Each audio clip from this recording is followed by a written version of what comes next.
ناظرین، میں ہوں امتیاز عالم بدلوگی نشریات میں اپنے پروگرام انگیز کے ساتھ، اور یہ نشریات آپ واش ٹیلی ویژن پہ بھی دیکھ رہے ہیں۔ گزشتہ روز جنیوا میں پاکستان کے سیلاب زدگان کے حوالے سے اور ماحولیاتی تباہی کے حوالے سے جو عالمی کانفرنس اقوام متحدہ کے تعاون سے اور شراکت سے ہوئی، وہ میں سمجھتا ہوں کہ توقعات سے کہیں زیادہ کامیاب رہی۔ میرا اپنا اندازہ یہ تھا کہ جب ایمرجنسی ایڈ کا یو این کے سیکرٹری جنرل نے اپیل کی تھی تو $800 ملین کی اپیل کی تھی، اور بمشکل 400 ملین سے کچھ زیادہ ملے تھے۔ میرا خیال تھا کہ بمشکل یہ $4 ارب شاید مل جائیں، لیکن پاکستان کی کامیابی کا راز کیا ہے؟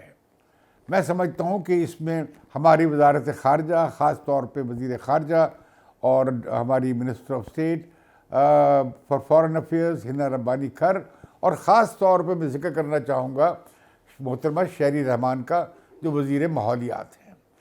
وزیر ماحولیات نے بہت زبردست مہم چلائی تھی، ہفتہ 10 دن تک مصر کے شہر میں، جہاں پہ عالمی ماحولیاتی COP27 کی کانفرنس ہو رہی تھی۔ غالباً وہ گروپ 77 کی قیادت کرتے ہوئے انہوں نے پہلی بار منوایا کہ جن ملکوں نے تباہی پھیلائی ہے، ماحولیاتی آلودگی پھیلائی ہے، وہ ذمہ دار ہیں ان نقصانات کے جو ترقی پذیر ممالک کو ماحولیاتی تباہی کے باعث ہو رہے ہیں۔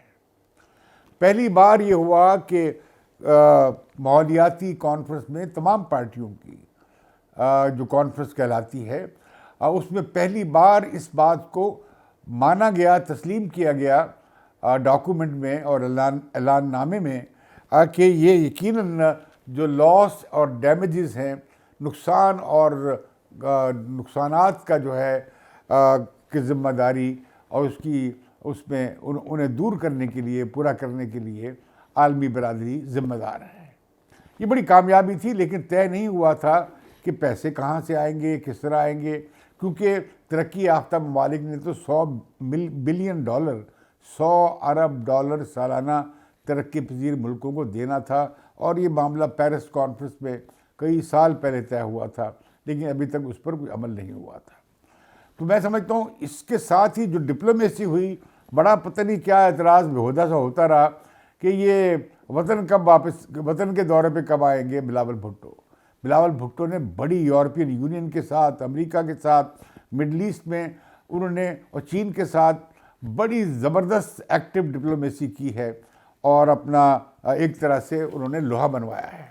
اور آج یقیناً صحیح وزیر اعظم نے انہیں خراج تحسین پیش کیا ہے کہ ان کی کوششوں سے اس میں بڑا ان کا دخل ہے اس ساری کامیابی میں، اور ان کا کردار اس میں بڑا قائدانہ تھا، بڑا زبردست تھا۔ اور تو کامیابی تو یہ بنیادی طور پر شریف حکومت یا اتحادی حکومت کی ہے۔ جو بات میں سمجھ رہا ہوں کہ جو کامیابی کی دوسری وجہ یہ تھی، اس کے ساتھ ساتھ کہ جو ماحولیاتی سفارتکاری کی گئی، دوسری بڑی وجہ یہ تھی کہ جو نقصانات کا جائزہ لیا گیا، وہ world bank, Asian development bank اور UNDP اور عالمی اداروں کو ساتھ شامل کر کے نقصانات کا جائزہ لیا گیا، جو تقریباً $30 ارب کے قریب بنتے ہیں، اور 33 ملین لوگ، 3 کروڑ 30 لاکھ لوگ اس تباہی سے، بربادی سے افیکٹ ہوئے ہیں۔ لیکن آپ دیکھیں، جس ملک میں 3 کروڑ 30 لاکھ لوگ سیلاب کے ہاتھوں تباہ ہو جائیں، گھر بار ختم ہو جائیں، بستیاں اجڑ جائیں اور صفحہ حیثیت سے مٹ جائیں، وہاں پہ سیاست کیا ہو رہی ہے کہ الیکشن کرا دو۔ پنجاب اسمبلی میں کرائسس آپ دیکھتے ہیں آپ، اور پورے ملک میں اسمبلی میں نہیں بیٹھ رہے، عمران خان نے استعفے دیے ہوئے ہیں، اور کوئی ایشو نہیں عوام کی اس تباہی کا۔ لیکن باہر کیا ہے، یہ بات ہوئی کہ بھئی اس کا جائزہ لیا گیا نقصانات کا۔ دوسرا یہ ہوا کہ جو یہ منصوبہ بنا ہے 3 سال کا، یہ اس کے بعد بھی چلے گا۔ تعمیر نو کا ایک ایسی اس کانفرنس کو نام دیا گیا ہے ریزیلینٹ پاکستان، ایسا پاکستان جو قدرتی آفات کا سامنا کر سکے۔ اس کا جو بنیادی ڈھانچہ ہے، سڑکیں ہیں، اس کا ریلوے ٹریک ہے، اس کے اسکول ہیں، ہاسپٹلز ہیں، بستیاں ہیں، وہ سیلاب کا اور تباہی کا آئندہ سامنا کر سکیں، تعمیر نو ایسے کی جائے۔ تو اس کے لیے تخمینہ لگایا گیا 16 ارب ڈالر کا۔ اس میں پاکستان نے کہا کہ ہم 50% اس میں سے ہم دیں گے۔ اس تخمینے میں بھی اقوام متحدہ شامل تھی، ورلڈ بینک شامل تھا، ایشین انفراسٹرکچر بینک شامل تھا، ایشین ڈیولپمنٹ بینک شامل تھا۔ مطلب یہ کہ جو عالمی سرمایہ کے اور عالمی نظام کے جو بڑے ادارے ہیں اس میں شامل تھے۔ لہذا کوئی یہ شکایت نہیں کر سکتا تھا کہ جی آپ نے کچھ زیادہ چیزیں پیش کر دی ہیں یا نقصانات بڑھا کر پیش کر دی ہیں۔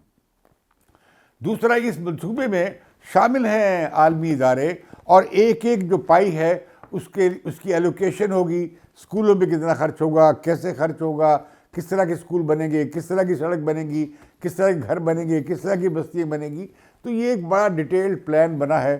میں سمجھتا ہوں اس میں تعریف کرنی چاہیے احسن اقبال صاحب کی، جن کی وزارت نے اس پہ بڑا اچھا کام کیا ہے۔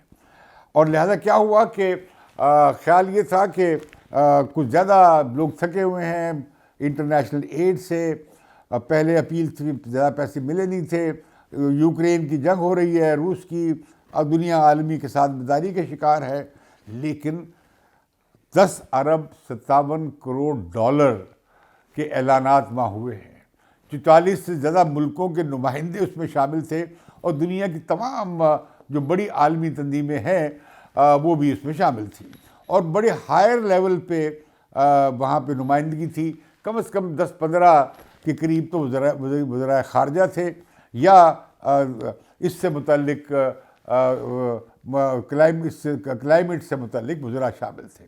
یہ بڑی نمائندگی تھی۔ میکرون آئے وہاں پہ، ترکی کے صدر آئے وہاں پہ، سوئٹزرلینڈ کے وزیر خارجہ تھے وہاں پہ، ہم دیکھتے ہیں کہ یو اے ای کی بھی منسٹر تھیں فار کلائمیٹ، اور اس طرح جو یو ایس ایڈ کی نمائندگی، ورلڈ بینک کی نمائندگی، اور باقی انٹرنیشنل اسلامک ڈیولپمنٹ بینک کی نمائندگی۔ تو بڑی بھرپور کانفرنس تھی اور بڑی کامیاب رہی، اور مجھے بڑا افسوس ہوا کہ جب میں نے فواد چودھری کا بیان دیکھا کہ اگر یہ ویڈیو کانفرنس ہی کرنی تھی تو یہاں کر لیتے، اتنے لوگوں کو لے جانے کی کیا ضرورت تھی، حال خالی تھا۔ اسی طرح کا بیان، میں حیران ہوا کہ شیریں مزاری جو جانتی ہیں عالمی معاملات کو، انہوں نے بھی اسی طرح کا بیان دیا کہ حال خالی پڑا تھا۔ آپ کچھ خیال کریں، اتنا لوگوں کو گمراہ کرنا، آپ واقعی چاہتے ہیں کہ پاکستان ڈیفالٹ کر جائے، اور آپ اس لیے پریشان ہیں کہ ڈیفالٹ سے پاکستان بچ گیا ہے؟ تو میں سمجھتا ہوں کہ یہ بہت بڑی کامیاب کانفرنس تھی۔ غالباً ہیٹی کے زلزلے کے بعد عالمی سطح پہ، ہیٹی کے معاملے میں تو محدود ہی تھا سلسلہ، لیکن یہ جو سیلاب کی اور عالمی ماحولیاتی ماحول کے باعث جو تباہی ہوئی، یہ پہلا پاکستان کا کیس ایسا ہے جس میں عالمی برادری نے نقصانات کی تلافی کرنے اور بحالی کے لیے فنڈنگ کی ہے یا اس میں بھرپور حصہ لیا ہے۔ یہ ایک اچھی مثال قائم ہوگی۔ میں سمجھتا ہوں کہ بلاول بھٹو نے بھی اسے ایک ٹیسٹ کیس کے طور پہ تمام دنیا میں وہ لے کر گئے، اور اس کانفرنس کے بعد مصر میں جو ہوئی تھی ماحولیات کی، اور یہ ڈپلومیسی جو تھی کلائمیٹ کی بڑی کامیاب رہی۔ اس میں ہنا ربانی کھر کا بھی بہت کردار ہے، جو کہ منسٹر آف اسٹیٹ تو ہیں، لیکن انہوں نے بڑی ایفیکٹو ڈپلومیسی انہوں نے بھی کی ہے۔ تو اب اس میں معاملہ یہ آ گیا ہے کہ بھئی کوئی 8 ارب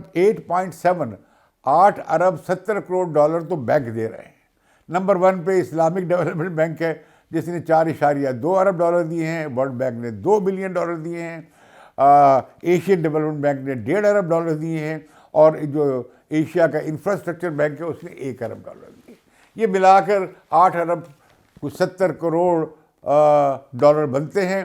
اب آپ پوچھیں گے بھئی یہ تو قرض ہے، جی بالکل قرض ہے، لیکن یہ بڑی آسان اس پہ ہوتا ہے، آدھا فیصد یا 1% یا 1.5% زیادہ اس پر سود نہیں ہوگا۔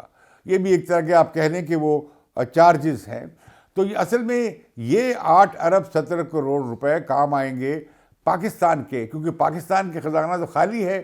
تو پاکستان نے جو کہا تھا کہ بھی ہم 8 ارب ڈالر ہم دیں گے، آدھا یعنی 16 ارب ڈالر میں سے آدھا ہم دیں گے، تو وہ تو یقیناً جو 8 ارب ڈالر پاکستان نے دینا تھا وہ ان بینکوں کے ذریعے آ گیا ہے بڑی آسان شرائط پہ۔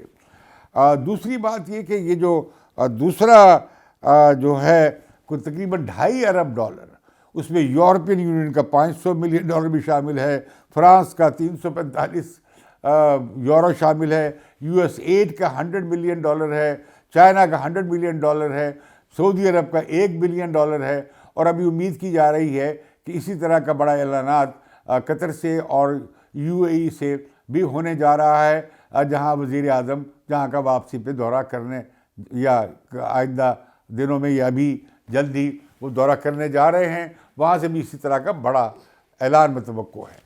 اس سے کیا ہوگا کہ سب سے اچھی خبر یہ ہے سندھ کے اور بلوچستان کے اور جنوبی پنجاب کے اور جنوبی پختونخوا کے لوگوں کے لیے جن کی تباہی ہوئی، کہ انہیں ایک امید کی کرن ملے گی۔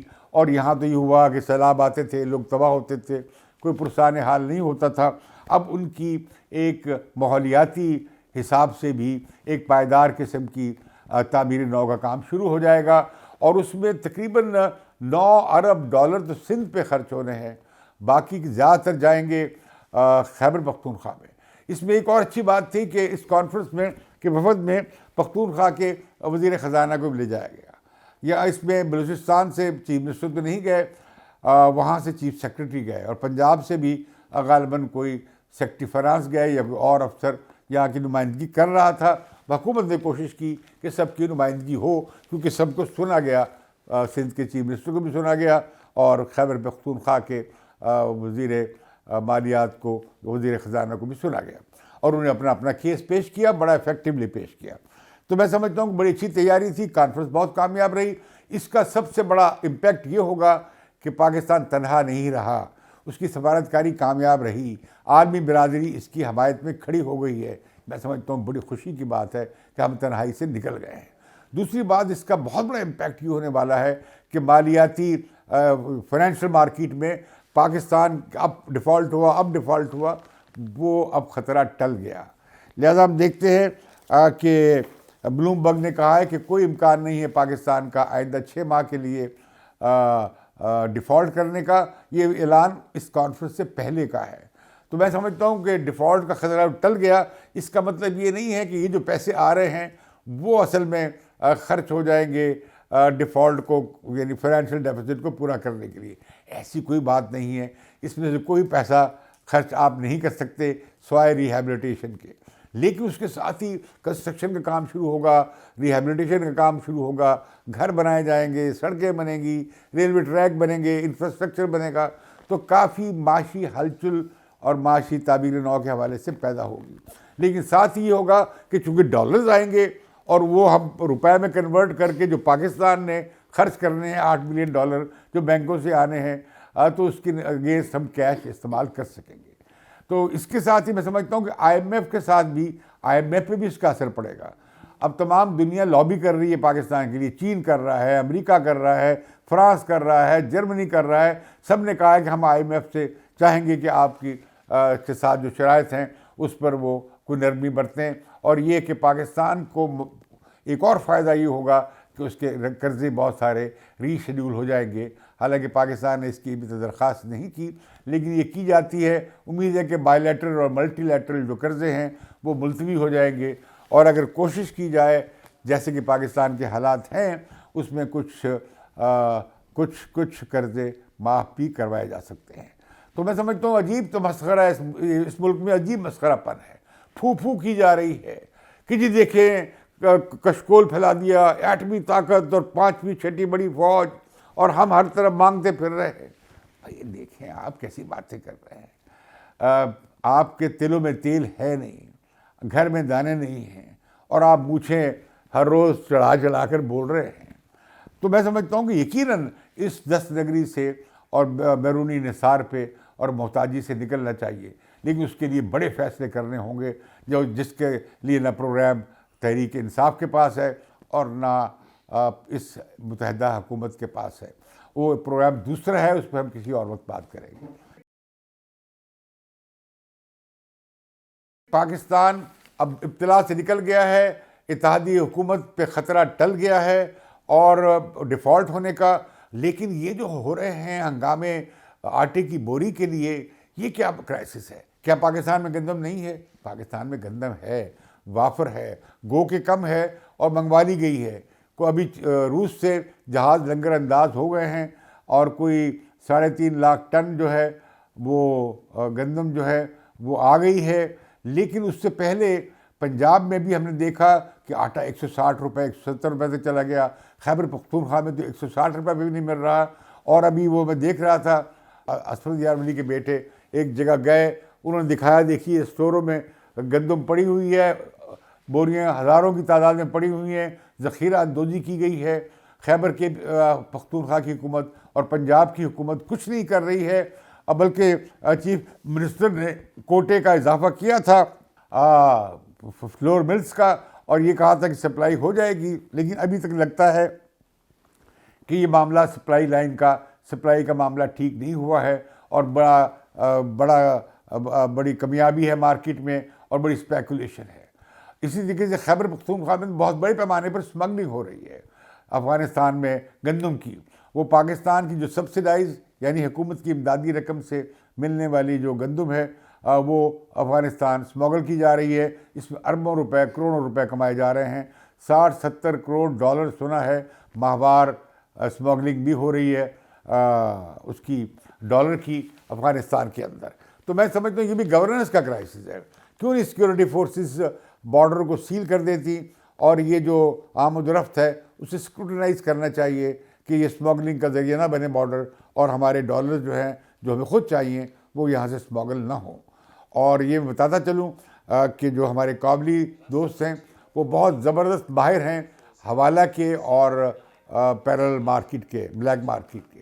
پاکستان میں بھی ڈالر کی ایک بلیک مارکیٹ بن گئی ہے جسے سختی سے ختم کرنا چاہیے. لیکن IMF نے کہا ہے یہ اسی صورت میں ختم ہوگی کہ اگر بلیک مارکیٹ کا اور انٹر بینک مارکیٹ کا ریٹ میں فرق نہ رہے. اب 25-30 روپے کا فرق ہوگا تو کوئی بندہ جو باہر ورکرز بیٹھے ہیں ریمیٹنس بھیجتے ہیں وہ کیوں بھیجیں گے بینک کے ذریعے, وہ کیوں نہ حوالہ کے ذریعے یا ہنڈی کے ذریعے بھیجیں گے کہ جب کہ انہیں 25 روپے فی ڈالر زیادہ ملتے ہوں. تو میں سمجھتا ہوں کہ یہ واقعی فرق ختم ہونا چاہیے. IMF کی جو شرط بھی ہے, لیکن اس کا ایک بڑا نقصان یہ ہوگا کہ پھر مہنگائی کی ایک اور آئے گی. اگر آپ نے تیل کی قیمتیں گر رہی ہیں, یہ بھی ایک اچھی خبر ہے انٹرنیشنل مارکیٹ میں. اور دوسرا یہ کہ لیکن لیوی لگایا جانا ہے, وہ 30 روپے فی گیلن لگایا جانا ہے جو شرط مان لی گئی ہے, اس سے بھی آئے گا مہنگائی میں. اور اگر ڈالر روپی جو ہے وہ چلا گیا 250-260 پہ انٹر بینک ریٹ, تو پھر کیا ہوگا, غریب آدمی کیا کرے گا, مہنگائی کی ایک اور لہر آئے گی. لیکن یہ جو مہنگائی صوبائی حکومتوں کے اناڑی پن یا ان کی افسروں کی بلیک مارکیٹر کے ساتھ جو ان کی گٹھ جوڑ ہے اس کے باعث ہو رہی ہے, اس کے ذمہ دار چودھری پرویز الہی ہیں یا محمود خان ہیں چیف منسٹر KP. اور بلوچستان میں تو بہت ہی خوفناک صورتحال ہے, ان کے پاس تو ایک گندم کا ایک دانہ بھی نہیں پڑا ہوا ہے. پنجاب کی حکومت نے کہا تھا لیکن ابھی تک ملا نہیں ہے. سندھ کو بھی چاہیے کہ بلوچستان کو گندم پہنچائیں, اور وفاقی حکومت کو بھی چاہیے کہ بلوچستان میں گندم سپلائی کا فوراً بندوبست کیا جائے. یہ جو جہاز لینڈ کر رہے ہیں اس کا بلوچستان کا حصہ اب اسے بھیجنا چاہیے وفاقی حکومت کو, یہ ذمہ داری لینی چاہیے. پاکستان میں یہ مناظر کبھی ہمارے سامنے نہیں آئے تھے. یہ بھی تحفہ ہے تبدیلی کی حکومت کا کہ آج گندم میں پاکستان جو گندم ایکسپورٹ کرتا تھا اسے امپورٹ کرنی پڑ رہی ہے. تو ناظرین, اس مہنگائی کے اس نئے ریلے کے ساتھ, اور جو کل کو مہنگائی کا ایک اور ریلا آنا ہے, اس کے ساتھ ہی میں یہ بتاتا چلوں کہ اتحادی حکومت معاشی طور پر مستحکم ہو گئی ہے, اور ان کے لیے فسکل سپیس بن جائے گی, اور یہ کچھ کام عوام کی فلاح کے لیے بھی اور کچھ ترقیاتی کام بھی کر سکیں گے. پنجاب میں سیاسی ڈرامہ عروج پر ہے. پہلے 2 جنوری کو اجلاس بلایا جانا تھا, وہ بلایا نہیں گیا. پھر 9 جنوری کو اجلاس بلایا جانا تھا, وہ نہیں ہوا. اب لگتا یہ ہے کہ عمران خان بھی پیچھے ہٹ گئے ہیں, اور کل اور 11 تاریخ کو لاہور ہائی کورٹ میں پیشی ہے, جہاں بنیادی طور پر چودھری پرویز الہی چاہتے ہیں کہ یہ کیس لمبا ہو.